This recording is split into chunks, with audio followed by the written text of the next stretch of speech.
Um, it looks like most people who are coming are here. So it's my pleasure to introduce today another University of Utah investigator, Dr. Philip Gordts, who is an associate professor in the Department of Pathology at the University of Utah Division of Microbiology and Immunology. Dr. Gordts earned his Ph.D. in medical sciences in Belgium, completed his postdoctoral training with Jeffrey Esco at UC San Diego. He established his independent lab at UC San Diego in 2018, where his group revealed key roles for heparin sulfate and lipid metabolism, glucose regulation, and atherosclerosis. And then we were lucky enough to get him here at the University of Utah in 2025, where his work focuses on the intersection of glycobiology and metabolic disease. And I will hand it over to Phil. Thank you so much for joining us today, Phil. Thanks, Shan. Thanks for the invite. I'm excited to join the University of Utah because of the work I'm going to present today. So this is an iron metabolism talk. I study most of the things in my lab around metabolism, particularly mostly factors that affect cardiovascular disease. But this came about because most of the factors that I study are in the liver, and it turns out, obviously, that the extracellular matrix that I study is critical in regulating hepcidin. And in my introduction, I'm going to tie these things a little bit into why I think it's interesting for myself in terms of what we study in the lab. And I'm looking for all kinds of feedback. And yeah, I'm very excited to present some of our ongoing data on hepcidin regulation. All right, let's get this going. So as many of you know, iron plays a key role in a multitude of processes. It's really an important metal. It's important for oxygen transport, and that's why we're giving the talk in CIHD today, right? But it regulates gene expression. It's important for DNA production. It's important in metabolism, bioenergetics, hormone synthesis. And if you have a deficiency or some defects in iron regulation, as very elegantly explained by Tom Gans a month ago, you can have different disorders. You have iron deficiency disorders where you basically do not have enough iron in the blood, which leads to anemias. Then you have the opposite, or you have iron overload disorders such as hemochromatosis and secondary iron overload. And then you have the misdistribution of iron. So you basically have maybe, well, enough iron, but it's not in the right locations. And you have that particularly in inflammation. And I bring that up because I'm housed in the Department of Microbiology and Immunology, and it's always important to tie things to the homes you're affiliated in. And especially during inflammation, you basically get a anemia where you try to retain all the iron in the organs so that they're not available for growth of pathogens. At least that's believed. And so with that, the immune system obviously is heavily dependent on you having the right distribution and the right amounts of iron in your body. And it's highlighted here by what I'm saying here at the bottom, that the iron availability is growth limiting for almost all organisms. And because of that, I believe very strongly in evolutionary pressures, and in what we study, we should always tie back to the evolutionary pressure that's on the system. You can see that iron absorption has a very strong selective pressures, right? Now, to come back to the immune system, a recent study in Blood in 2024 highlighted a very, interesting correlation, let's sort of say, with the incidence, the hazard ratio of sepsis and the iron concentration in patients. And both having too much iron as well as too low iron actually predisposes you to, succumb from infectious diseases such as pneumonia and sepsis in general. And this is believed to be regulated by two main systems. One, as I mentioned, you try to retain iron in inflammation because you don't want to feed iron to the pathogens, because pathogens will grow better, and that will basically challenge your immune system really, really significantly. And on the other end, if you do not have enough iron, your immune system doesn't have the iron needed to combat the pathogens. And so this is just to, point out that it's pivotal that we maintain iron concentrations and distribution within this very narrow window. I studied diabetes, and I think diabetes is very interesting from that perspective as well. Increased diabetic risk of iron. It was first recognized in pathological conditions of iron overload. So the hemochromatosis, where you basically have iron overload disease, is associated with diabetes, but also fatty liver disease, which is now called metabolic non-alcoholic steatohepatitis, cardiomyopathy, Alzheimer's, and you name it.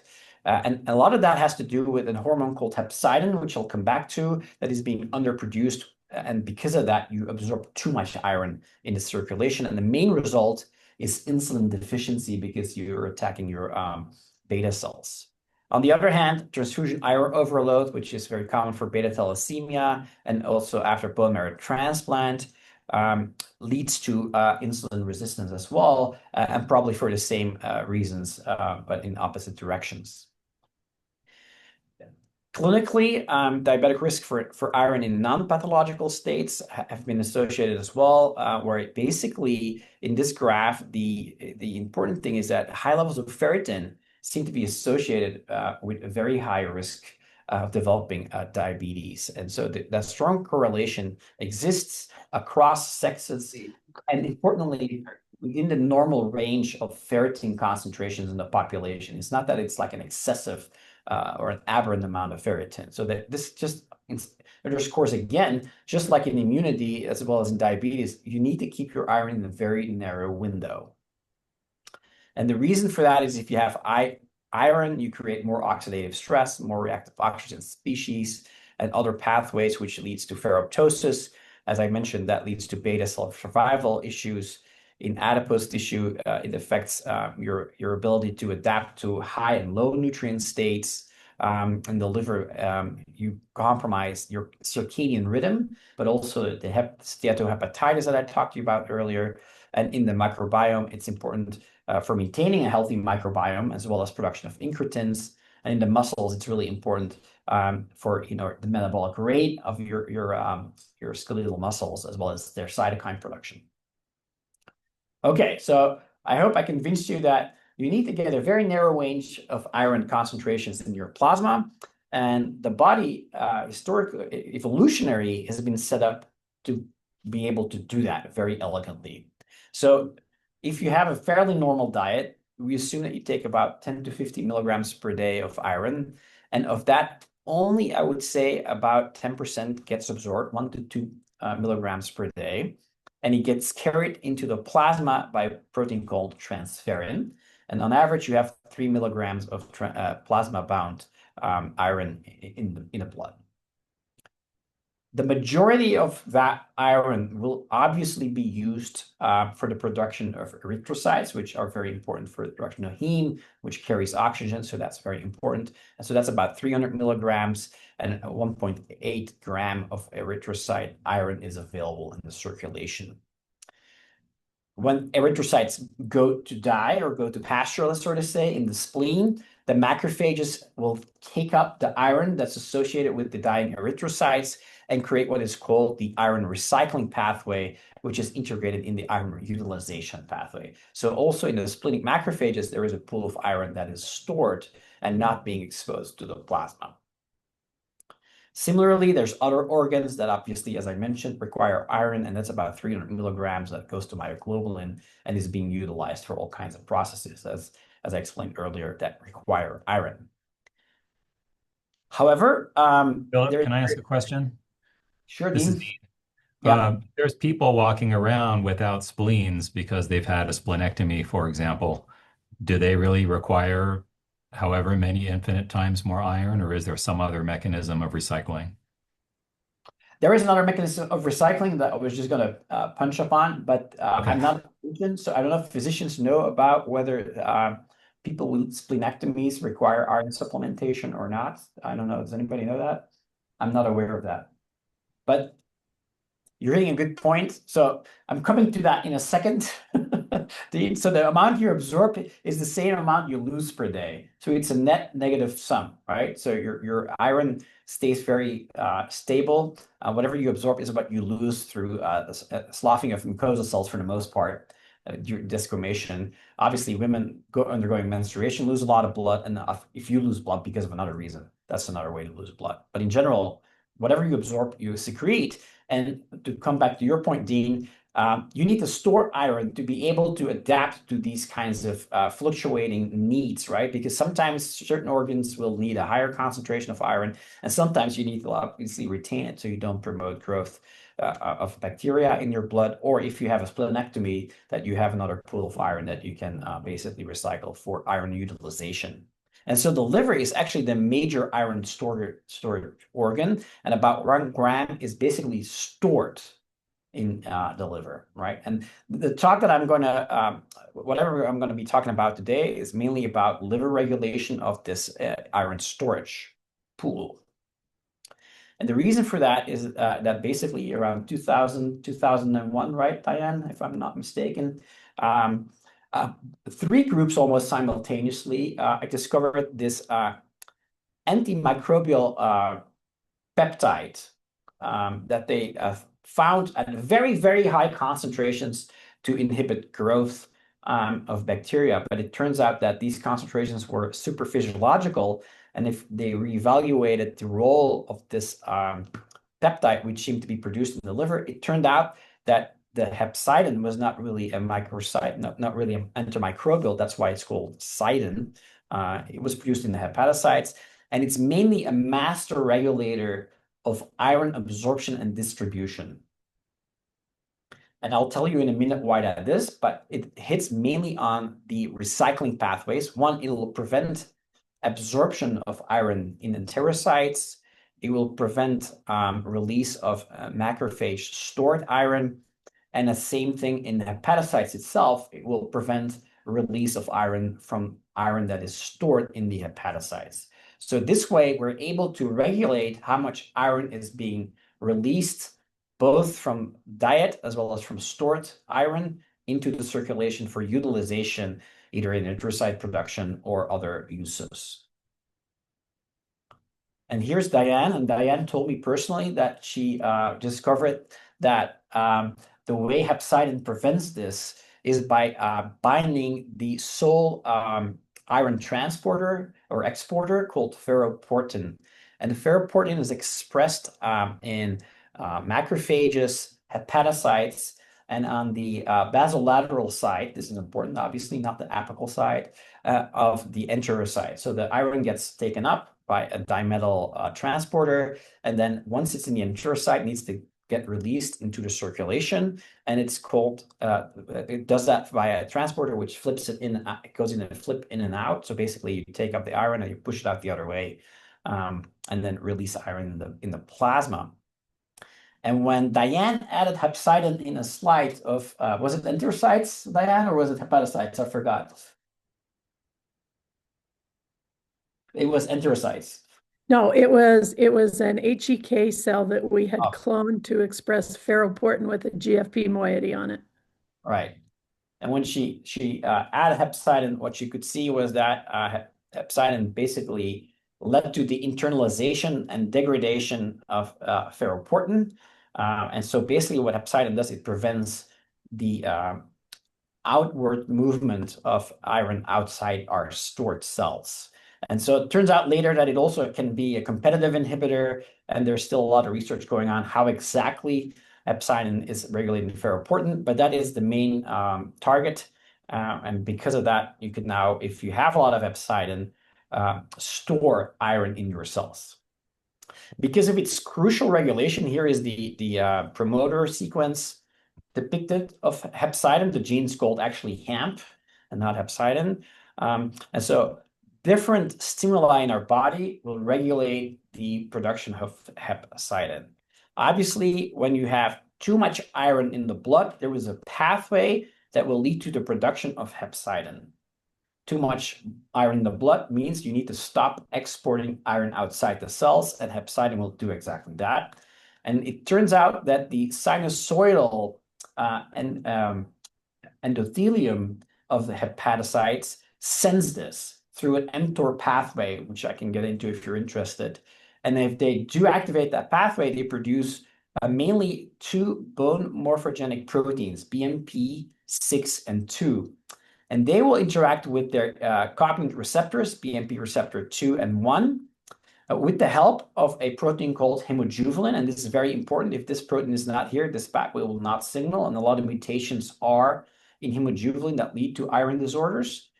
But anyway, these proteins will signal through the BMP receptors. They will activate the SMAT158 pathway, which will recruit a bunch of other SMATs that then start transcriptional activation of hemp.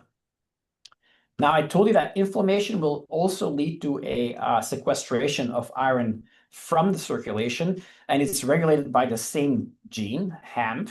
And in this case, IL-6 and activin. Activin can go through the same pathway, obviously, but IL-6 goes through the IL-6 receptor and the JAK-STAT pathway. And there's also a STAT3 responsive element in the promoter, and that can also increase production of hepcidin, again, to prevent iron going into the plasma. And then there is obviously the TRF, the transferrin receptor 1 and 2, which seem to modulate the similar pathway of the BMP receptor to a certain degree.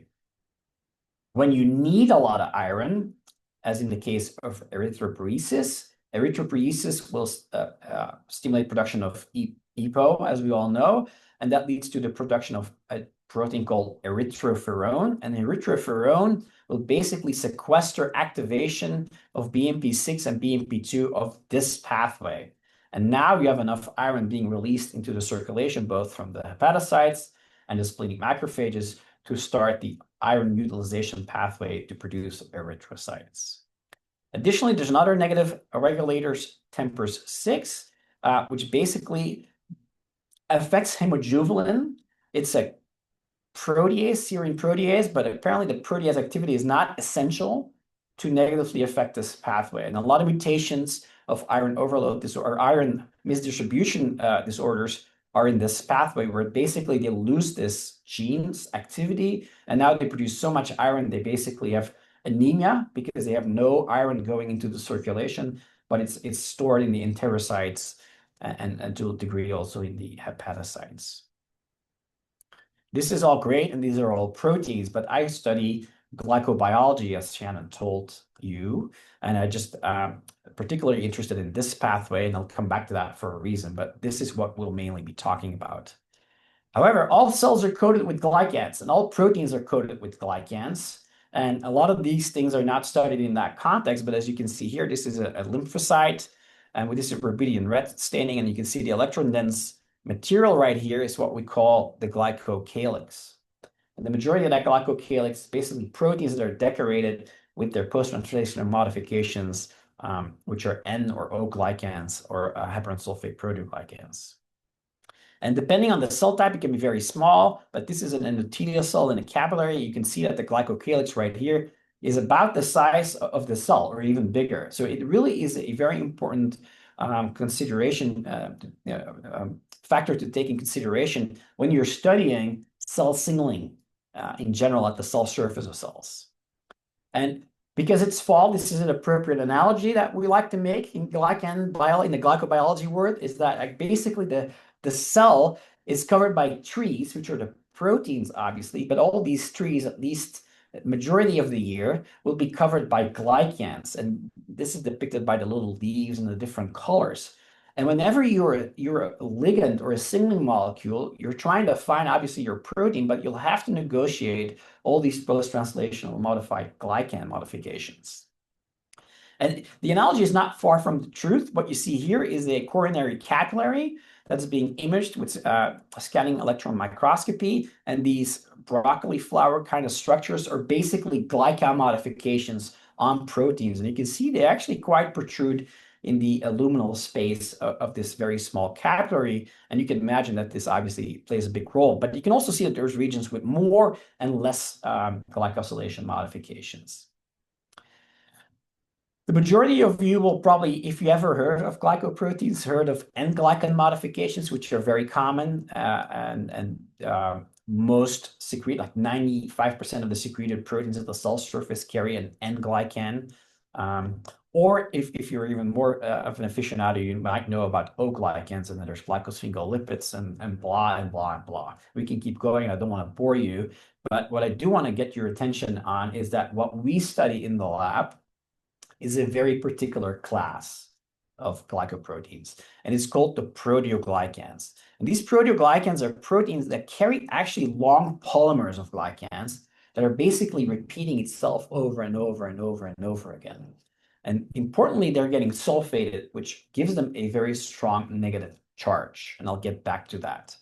Importantly, unlike N-glycosylation or O-glycans, which 95 of the secreted proteins are modified by this, the proteoglycans is a very small group of proteins. There's 17 of them, and they can be either secreted in the extracellular matrix, like prelocan, agrin, collagen 18, and surglycin. They can be fettered as a type 1 transmembrane protein in the plasma membrane, like syndicans, beta-glycans, CD44. A lot of them study that in inflammation, especially variant 3 and neuropilin. And then you have also some GPI-anchored proteins. There's 6 of them called the glypicans. These proteins play a multitude of functions at the cell surface and beyond. They are very important for clustering of ligands, and a key example of that is the FGF receptor pathway. So fibroblast growth factors only work in the presence of these glycans. So the heparan sulfate will wrap around the ligand to dimerize it, and at the same time, another chain will wrap around the receptor to dimerize the receptor. And it keeps these proteins together and tethered and brings them in the endosomal compartments where they actually end up signaling. They're also important for transporting the molecules outside the cell because they bind the heparan sulfate. They can present in cis, but also in trans chemokines and ligands. And they form obviously the basement membrane, which is important for a storage depot of growth factors, and it can create reagents that way. They'll interact with integrins to create cell adhesion and motility. And I studied a lot of the times that they also internalize cargo. And in this case, what I'm depicting here is lipoprotein particles to bring in energy, lipids into the circulation. So they play a really multitude of functions depending on where they are and what they are in the cell. So this is a little bit more granular. This is the protein and this is the glycan. And what's really important is that you understand that there is sulfation, and the sulfation is not continuous, but it's patched. It's in little blobs, little patterns. And if you basically look more closer at one of these blobs, you can see that attached to the protein is this chain, which starts with a primer sequence of glycans. And if you really want to know what glycans they are, you'll find the legend. We depict them with symbols and colors to make it easier. But this is basically a chain, which is a disaccharide repeat unit of N-acetylglucosamine and a uronic acid. It could be the iuronic acid, which is in blue, in brown, or a glucuronic acid. But importantly, once this chain is getting polymerized, and it can be up to 100 to 200 disaccharides long, so it's very long, they get sulfated by enzymes. And these enzymes will decorate them with either on the nitrate group, sulfate, or on the carbon groups. And, depending on where they are, they get a different name. This is on the 2nd carbon, this is on the 6th carbon, and this is on the 3rd carbon.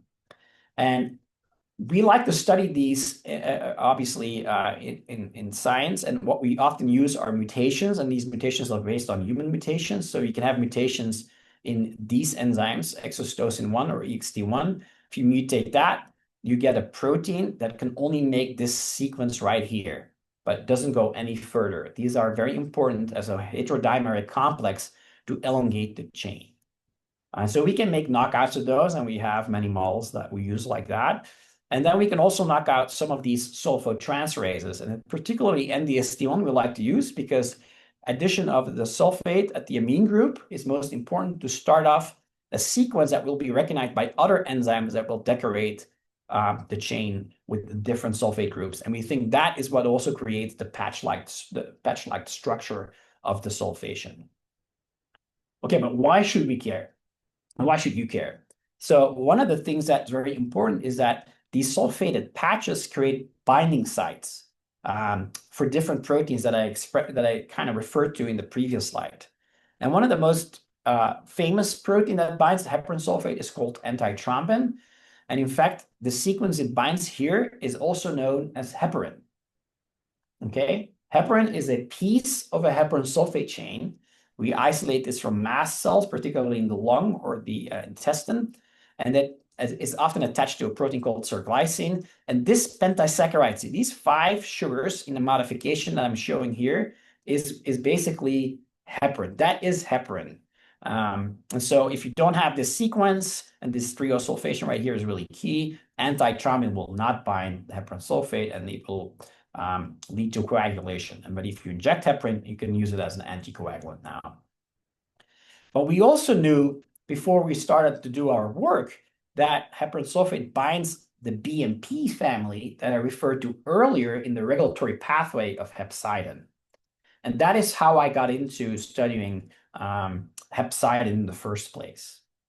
So when they realized that hepcidin was discovered, and then not long after realized that it was regulated by BMPs, people asked the question, if you now add heparin, because it's so sticky, can you basically pull away the BMPs and use it to dampen the production of hepcidin, right? Because now, instead of having the BMP driving the phosphorylation expression of hepcidin, the addition of the heparin should basically prevent hepcidin production. And Professor Orozio and Poli in Italy, in Brescia, a beautiful place south of Como. You ever want to go there, I really recommend it. If you're not in Paris, then you can go and see here that they actually started using heparin for that reason, and see if they were able to modulate hepcidin expression in vivo and in vitro. And they were able to do this, and it was very exciting. But it was obviously a very highly sulfated form that you will not normally find in circulation. So we started up a collaboration with Dr. Poli and Orozio, and we asked a very simple question. When you look at this signaling pathway, and we know that BMPs bind heparin sulfates, does that mean that natural heparin sulfate produced by, in this case, the liver cell, where hepcidin is produced, can it influence the production of hepcidin? So that was a question we asked, and we went straight for the jugular. We got a hold of human primary hepatocytes from a consortium that were sent to us. And we asked just basically the question, when we use a lyase that will remove these chains, they basically chop up the chains, and this is what's left of it, do we still get the BMP6 induction of hepcidin expression in humans? And so this is what we did. And you can clearly see that when we add BMP6, the mRNA levels of hepcidin go up about 6-fold. And when we treat it with the hep lyase in advance, before we treat it, we were able to significantly attenuate that. So it suggested that also whatever was at the cell surface of our cells was important in the regulation of this pathway, and not only heparin. And so we went on and then worked with different hepatocyte cell lines, particularly hep3b, and I'll come back throughout the talk. We use that as a model. It expresses enough hepcidin to be detected, let's sort of say. And we had made knockout clones using CRISPR-Cas of these cell lines, where we now have this AXD1 gene that I talked to you about earlier. And we have this cell line that doesn't make the chains anymore. And we could do exactly the same experiment where we basically, if you treat, these are the cell lines with BMP6, you, in a wild-type cell line, induce a lot of the expression of hepcidin, but this is not the case. It's much more attenuated in the mutant that lacks the heparin sulfate production, which is great. And you can also see that in the signaling downstream, the SMAT5/8, you can clearly see that in the mutants where we knocked out with shRNA, EXD1 and EXD2, which are the same effect here, you basically do not get phosphorylation of the SMAT5. So basically, we clearly attenuate the activation of SMAT5/8, which results in less BMP stimulation of hepcidin. This is all great. So then there's not a lot of patients that are having mutations in EXD1. There are patients, but they're chimeras.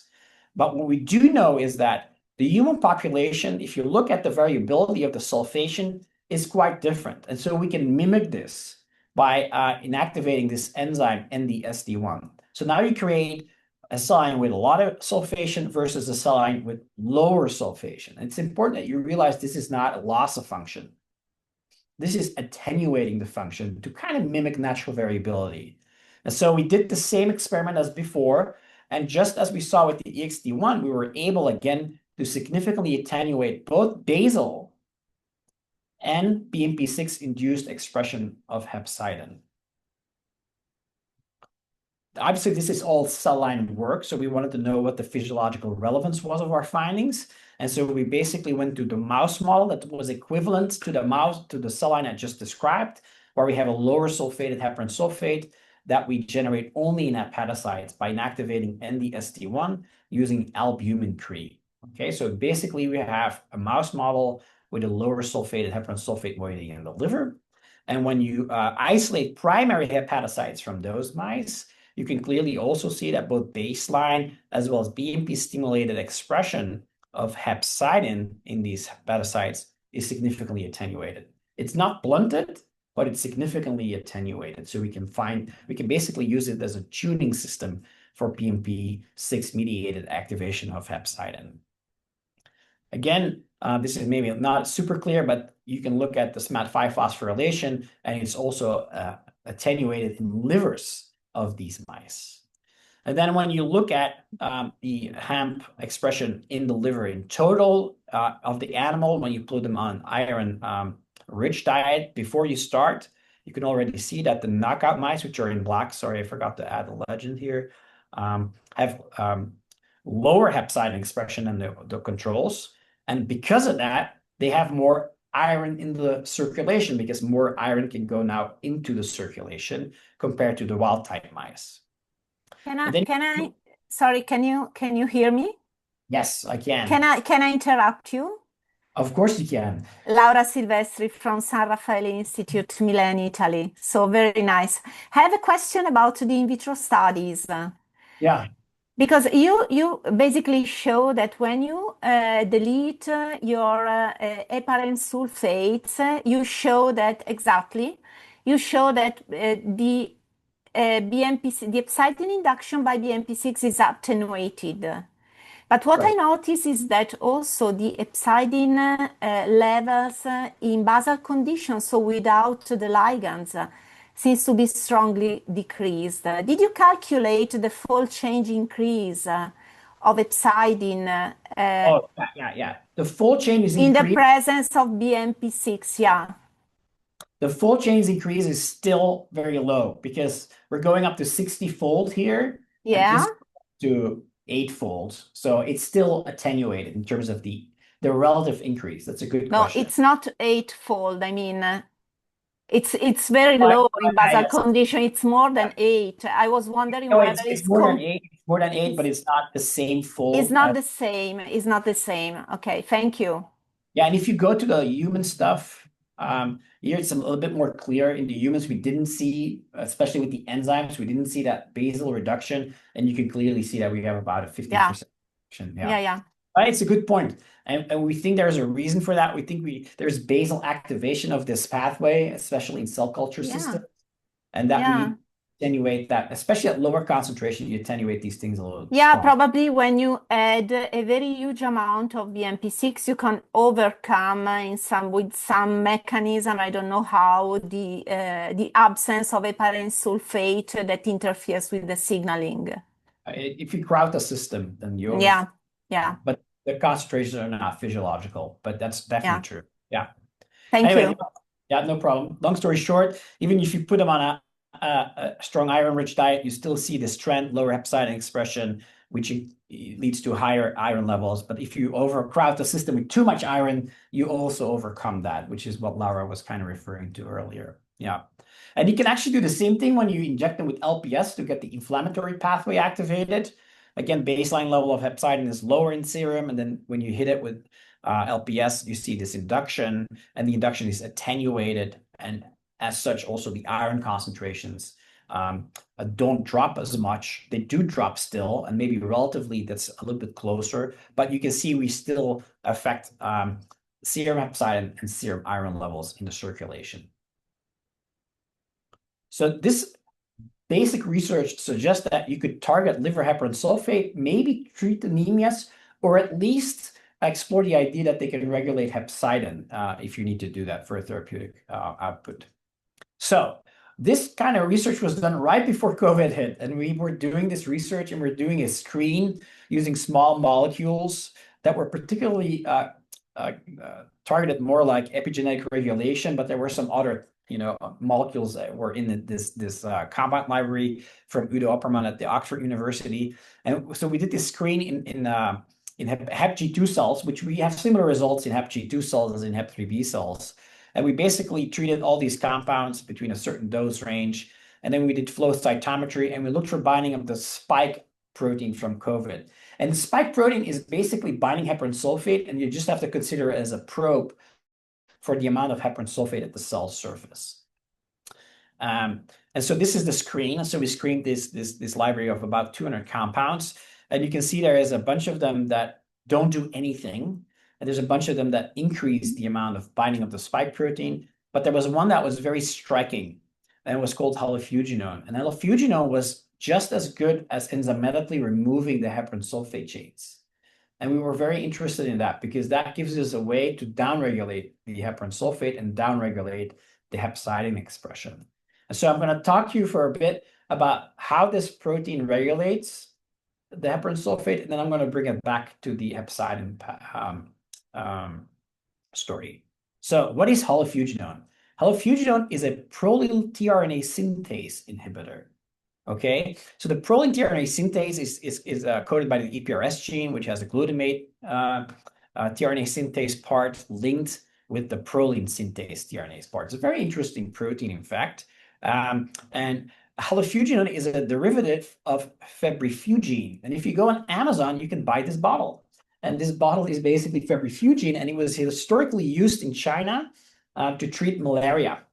It turns out we explored this compound in the context of viral replication. It's a fantastic inhibitor of viral replication because it will target most of the polymerases of most of the viruses. So it's a good first wave response if you want against viruses. In fact, if there's a new virus coming out, I'll take that. I'm convinced it'll be fine.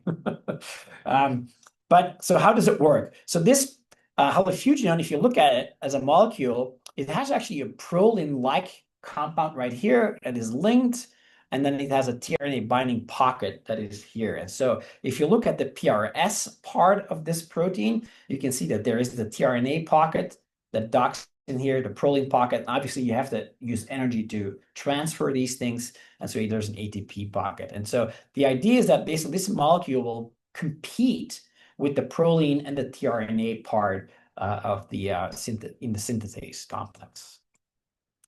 And so this is what happens. And so halofuginone can directly prevent the translation of proline-rich proteins, but because of it doing so, it also will activate what is called the integrated stress response. It will activate GCN2, if you're familiar with that, which will lead to phosphorylation of EIF2 alpha. And that drives activation of ATF4 responsive genes, which are typically keeping the cells alive during stresses, but keeping expression of proteins at a minimum because it will inhibit 5' capping and translation of those 5' capped mRNAs. So there's two ways in which you can basically prevent production of proteins. So how does this basically prevent production of heparan sulfate based on our screen? So we went back, and now we used our Hep3B cells, which we typically use in our hepcidin research. And we asked the question using flow cytometry. You have actually an antibody called 10E4 that will bind to the sulfated regions of heparan sulfate, and asked, okay, the spike protein doesn't bind as much, but do we also have less heparan sulfate presentation at the cell surface? And that's what you can see here. You can treat with these hepliases, and then you do a dose response curve with halofuginone, which is a long-term treatment. And you can see that there is less heparan sulfate being presented at the cell surface. So there's less of it present. And you can also quantify that using mass spectrometry. We can isolate it, and then we quantify all kinds of different disaccharide fractions with different sulfation sequences. And you can see that the overall amount of heparan sulfate, which you can quantify here per milligram of protein, dropped dramatically. But the sulfation pattern for what was left was not dramatically altered. So what we were doing is producing less heparan sulfate, but we're not altering the composition of what is being produced, if that makes sense.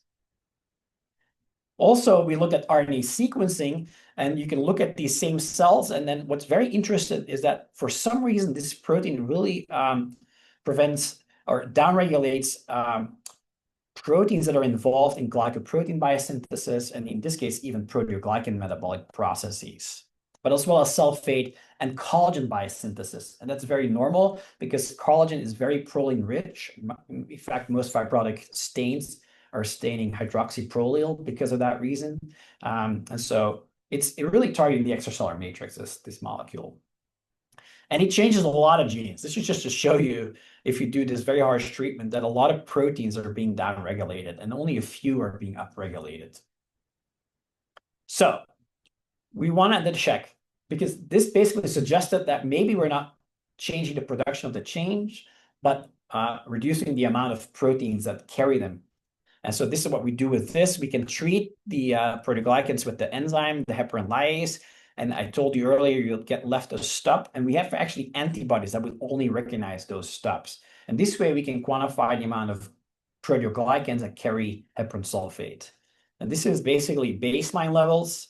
When you treat with hep lyase, you release these chains and you make the epitope available, which you can't see when you don't do that. And you can see different proteins being produced by these cells. And now with increasing concentrations, like the upper way around, this is the lowest concentration, you can clearly see that you're no longer seeing these proteins being produced. So we believe that halofuginone is really preventing the production of the proteins that carry the heparin sulfate chains, if that makes sense. So to further confirm that, this is basically halofuginone in the tRNA in the prolyl pocket docked. Then we have a compound that carries this extra group right here that prevents the docking. And we can also use a similar compound called ProSA, which is a proline analog that will also block the same protein. And ask the question, is the addition of proline preventing the production of the proteoglycan that carries the heparin sulfate? So this is, again, that stain 10E4 for the heparin sulfate chains. And you can see with our halofuginone, you get this massive reduction, but also the same with the analog of proline. You can also see a very strong reduction. This is an alcohol derivative of halofuginone that works just as well. And this is that one molecule MATS13 that has this other unit that prevents its docking in the prolyl binding site.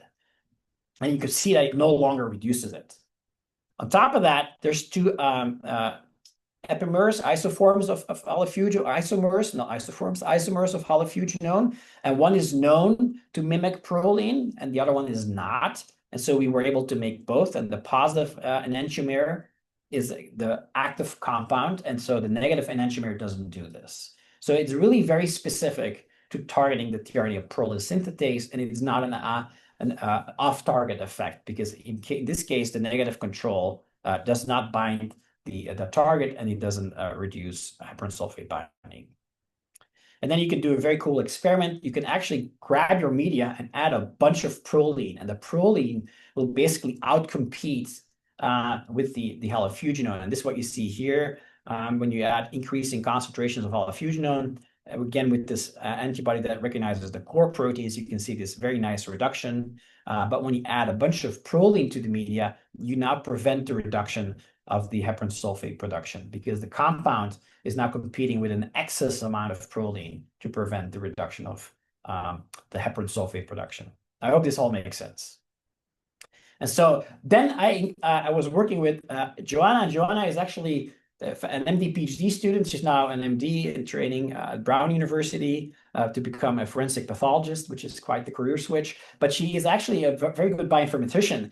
And I asked her, can you maybe identify whether some of the proteoglycan core proteins are just very proline rich? And she came up with this very nice score. If you want to know more about the math behind it, I can connect you with Joanna. But the long and story of it is that obviously collagens were a positive control. They're extremely proline rich. You have never seen anything like it.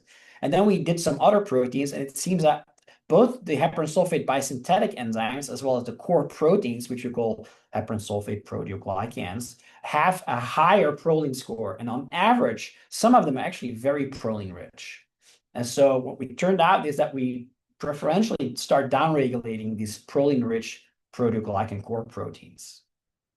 But some of the other important factors that are important for cholesterol biosynthesis, host factors for viral integration, lysosomal factors, they have a very low proline score and are not affected by our compound. So obviously the compound affects proline incorporation, but it can also affect this integrated stress response. And it turns out you can test this by different inhibitors that you can see. And the reason we wanted to do that is because if you looked at the RNA sequencing, a lot of the genes that are indicators of integrated stress response were really upregulated and not the ER stress response. So we did use all these types of inhibitors that either inhibit activation of GCN2 or PERK, which is another way to activate EF2 alpha, or prevent EF2 alpha from activating ATF4. And long story short, independent of which inhibitor we used, we could always downregulate heparan sulfate production in the presence of alpha-fuginone, whether these inhibitors were there or not. That being said, the GCNI2 inhibitor seemed to have some effect in reducing the heparan sulfate. So maybe it's a compounding of both, proline production as well as activation of this pathway. But overall, we think the proline incorporation is really the way it downregulates proteoglycan presentation. Important fact, it doesn't affect hepcidin production, not does it affect hemojuvelin, not does it affect TMPRSS6 or any of the other players in terms of the signaling pathway. So Stephanie is a grad student in my lab. She's still housed at UCSD, but she'll show up here once in a while to do some experiments.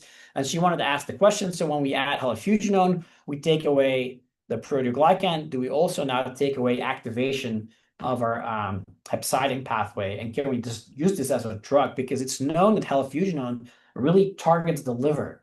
It's its main target organ. So that was really convenient. That's why it's also being used for malaria treatments. So this is, again, the pathway we're focusing on. And so Stephanie took the compound and she dosed in these hepatocytes, and she incubated them for a certain amount of time and then added BMP6. And you can see that at almost no alpha-fuginone, you get a very nice induction of hepcidin expression. But then after a certain concentration with an EC50 of around 12.2, this is with the active enantiomer, you get a very strong inhibition of BMP6 induced hepcidin expression, but you're not really changing, and this is important, you're not changing, unlike the knockout mutants, as Laura was alluding to, you're not changing the baseline expression. You're really changing the BMP6 induction here.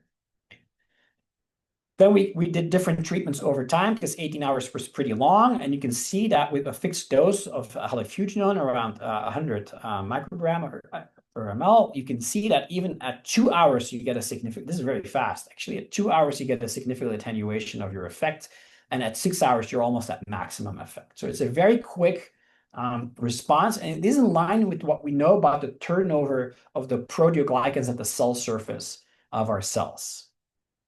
And so basically, she went on further and then asked the question, is this really specific to different doses of BMP6? So we dosed in BMP6. And again, here, when you add the alpha-fuginone, even if you push the system, you can't really activate hepcidin expression. And more importantly, when we dose in a lot of alpha-fuginone, we also dose-dependently inactivate activation of phospho-SMAD. This is an HTRF assay.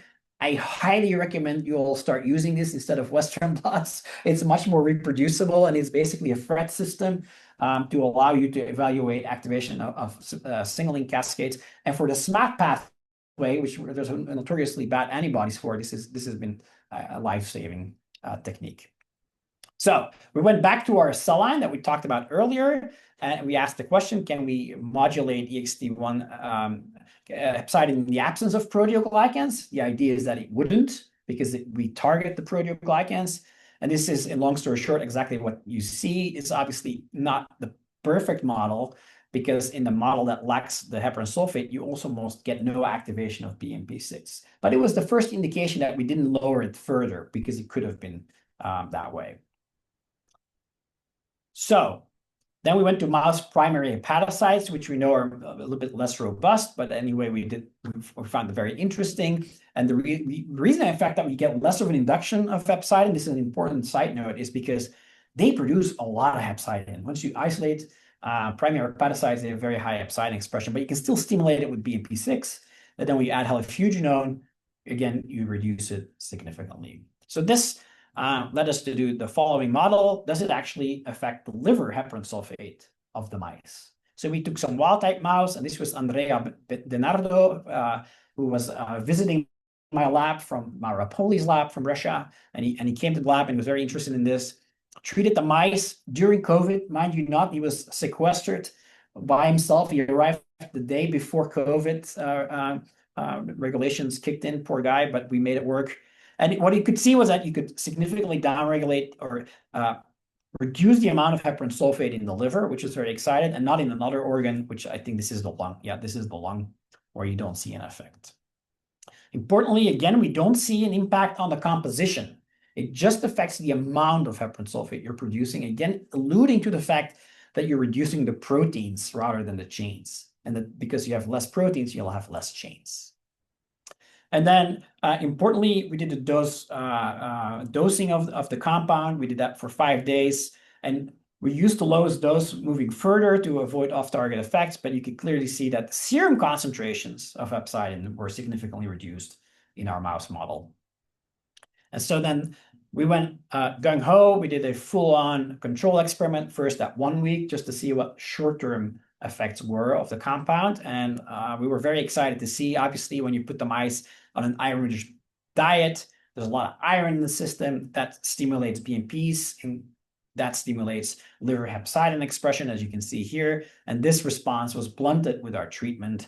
And importantly, you see a slight increase in iron. This is rather refractory at that point to iron increase, but you can see that there's a slight increase in the iron levels in these mice, suggesting that we're able to modulate the system at least after 1 week of treatment.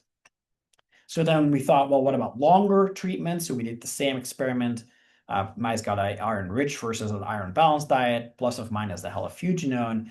And at 3 weeks, we basically see the same, but even greater reduction in serum hepcidin levels, which correlated with a reduction in mRNA levels in the liver. However, again, what we saw in our previous data with the knockout mice, at 3 weeks, we see very minimal effects on serum iron levels. So there must be some kind of redistribution that we're still trying to figure out what's going on. Okay, so importantly, we also measured the activation of SMAT1, and because we attenuated this pathway, we also saw a reduction in SMAT1 activation in our mouse model upon halofuginone treatment. So we're really hitting that pathway in the mouse. Then the question was, if we now have reduced sulfation, does our compound still work, right? The idea would be it wouldn't, because it's targeting this pathway, and if we compromise it, the compound will likely not affect it. And this is what we're seeing. Serum hepcidin levels were not disturbed. Surprisingly, we saw the opposite, in fact, that it increased serum hepcidin levels. We still don't know why that is. We're trying to figure that out. It didn't translate to more hepcidin levels in the serum. And it also didn't affect SMAT phosphorylation. The SMAT phosphorylation was not significantly lower, really kind of indicating that the compound works in a heparan sulfate dependent fashion to lower hepcidin production. And so this is a little bit what we're trying to do here. We're trying to attenuate this pathway, but we had shown that it also can affect this pathway. So we asked the question, if we activate IL-6, do we still have a reduction in the expression? Because we know somehow, but we don't understand that heparan sulfate is also attenuating this pathway. So we did that, and we treated basically primary hepatocytes from mice with IL-6, and then if you do so, you increase hepcidin expression. And again, when you treat with halofuginone, you seem to reduce it.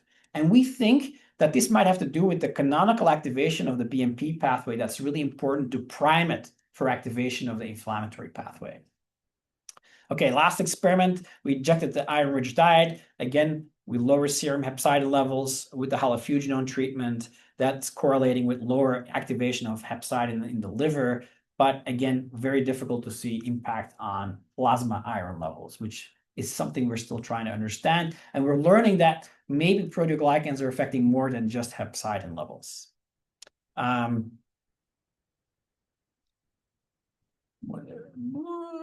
This is a mistake. This shouldn't be here. So sorry. This is the end of the talk, literally. So this is the paper that is going under revisions now for blood advances, where we basically hope we can use halofuginone to attenuate hepcidin regulation, and we have to get better models to see whether we can actually use halofuginone to treat for iron regulation. And we're very interested to treat the TMPRSS6 knockout mice to see if we can, in the absence of massive inhibition of hepcidin, if we can now attenuate that, right? That would be very interesting. So we will have further questions. We want to learn more about the dynamic range, whether we can treat it only in acute versus chronic conditions, if it affects iron absorption in enterocytes. That's something we need to still figure out. And importantly, amongst carrying, ironing out all the details, what proteoglycans carry these effects? That is really what we're working on right now, and I hope to tell you more about next. And what was very interesting, and this is just a little primer, when we looked at the proteomics of the downregulated proteins, the ones that were downregulated within 2 hours were syndicin-1 and syndicin-4, these green stars right here. They were downregulated, and these were one of the few proteins. And so we're now trying to figure out which of these syndicants are regulating hepcidin regulation, because if we can treat the protein, we can maybe come up with more specific treatments and maybe powerful treatments to regulate the system. So with that, I want to thank you. It's obviously a bunch of people that are involved: Tom Gantz, Jeff Esco, Mara Poli, Udo Opperman, and Ron Evans. They were working with me on the halofuginone compound, and the people in the lab, Stephanie and Brad, are currently working on the project, as well as previous people in the lab. And I thank you for listening to this on a Tuesday morning or evening, if you're in Italy or Paris. Yeah. I was going to say it's evening for a couple of us. Thank you, Phil. That was fantastic. Do people have questions for Phil?